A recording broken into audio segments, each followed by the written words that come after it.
Life had its own simple way for me. My name is Julie, and at 35, you would find me in the local library. It wasn't exciting, but it was my place. The books were my friends, and the dusty shelves were where I felt at home. I liked staying out of the spotlight and being in the background. I lived in a small town where everyone knew each other's business. My days were mostly the same: wake up, go to work, and then back to my small apartment.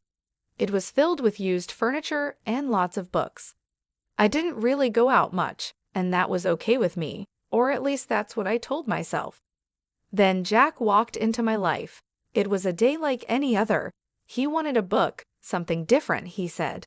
He had a friendly smile and a warm voice that felt like sunshine on a cloudy day. "Hey, could you help me find a book? I'm feeling adventurous," he said, smiling with his eyes. "Sure, what type of book are you looking for?"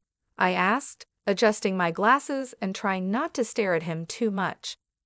"I don't know, surprise me," he answered, smiling in a way that showed he liked this small challenge. That was the start of everything. We began talking more and more. At first, it was about books, but then we started talking about our lives. Jack was different. He really listened, making me feel heard for the first time in a while. One day, he came in with a determined look. "You know, Julie, you're the most interesting person I've met here." "Why do you hide in here all day?" he asked, leaning on the counter with a playful look in his eyes. I laughed, a sound that felt odd to me. "Where else would I go? This town isn't exactly full of excitement," I said. Jack quickly replied, "Maybe you just need someone to explore it with. How about dinner tonight, my treat?" I hesitated, not used to this kind of attention. "I don't know, Jack." "Come on, what's the worst that could happen?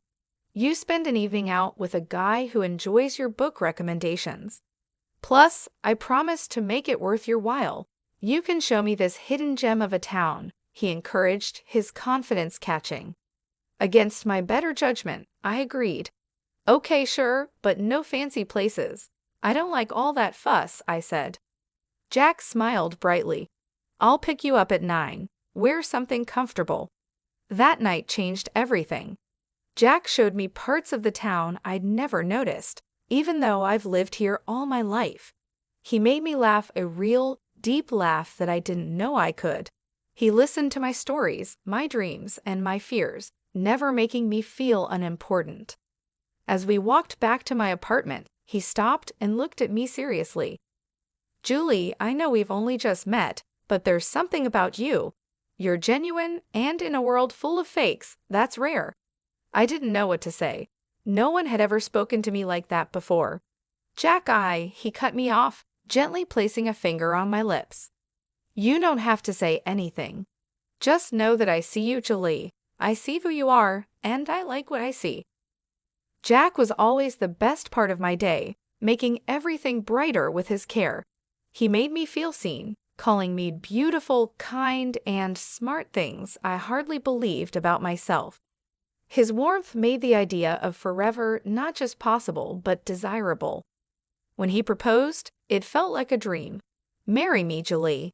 "I can't imagine my life without you," he said, his eyes sincere. I didn't hesitate. "Yes," I said, feeling excited and a bit shocked. But before we got caught up in wedding planning, there was one important step: we had to meet his parents. Jack had warned me, "My folks have high standards for who I bring home, but don't worry. They're going to love you once they see how amazing you are." Though his words were meant to comfort me, my nerves were still there. I was very nervous before meeting Jack's parents. I searched my closet for something simple but nice to wear, but it felt like a difficult task. Jack, on the other hand, was completely relaxed. He seemed almost uninterested, as if he wasn't worried at all about how the meeting would go. "You're overthinking it, Julie.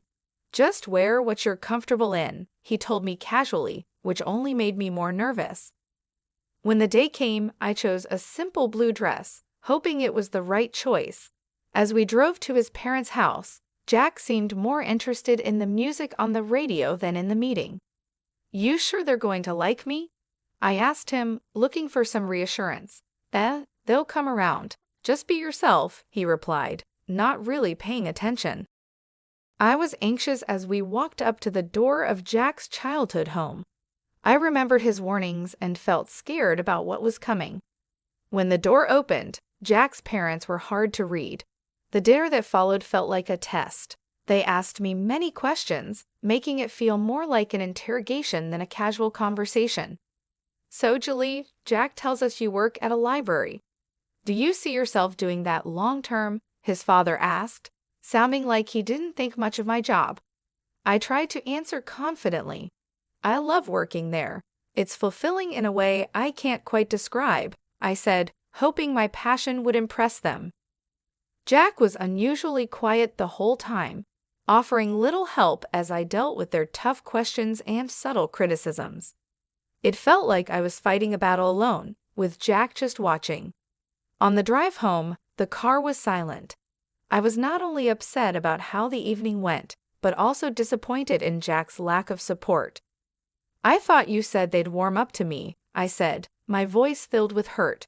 Jack just shrugged, which frustrated me. Give it time, Julie. They just need to get to know you better, he said, but his words didn't really comfort me. After a few more dinners that felt just as uncomfortable, it was clear Jack's parents didn't like me much. They seemed to think I was after their money, which was not true at all. I was never interested in Jack's money. In fact, I barely knew about it until he mentioned it one day, saying his parents are a bit old-fashioned, worrying about money and status. One night, Jack came home looking serious. Babe, we need to talk, he said, avoiding my eyes. I felt a knot in my stomach. What's wrong? I asked. It's my parents, he started, finally looking at me. They're insisting we sign a prenup. The word felt strange and bitter. Jack, you know I don't care about your money, right? He sighed, running his hands through his hair. I know, and I don't care about it either, not when it comes to us. But they're adamant. They think it'll protect both of us or something. I was hurt, I won't lie. It felt like they were expecting our relationship to fail.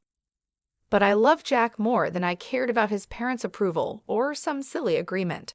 Fine, I said, sharper than I meant to. Let's sign it and be done with it. Your money, my money, whatever. I don't care. I just want you. Jack looked relieved, and part of me hated that he felt that way. Thank you, babe. I hate this as much as you do. It's just a piece of paper. It won't change anything between us. So we signed the thing. Some lawyer his parents knew drew it up, making sure neither of us could touch the other's stuff if things went bad. It felt like signing a declaration of distrust before we even began, but I pushed those thoughts away. I was in love, and love was supposed to conquer all, right? Our wedding was simple, just how I wanted it, just a few close friends, an intimate ceremony, and the promise of forever. I moved into Jack's place shortly after. It was a nice house, nothing too fancy, but it felt a world away from my old apartment.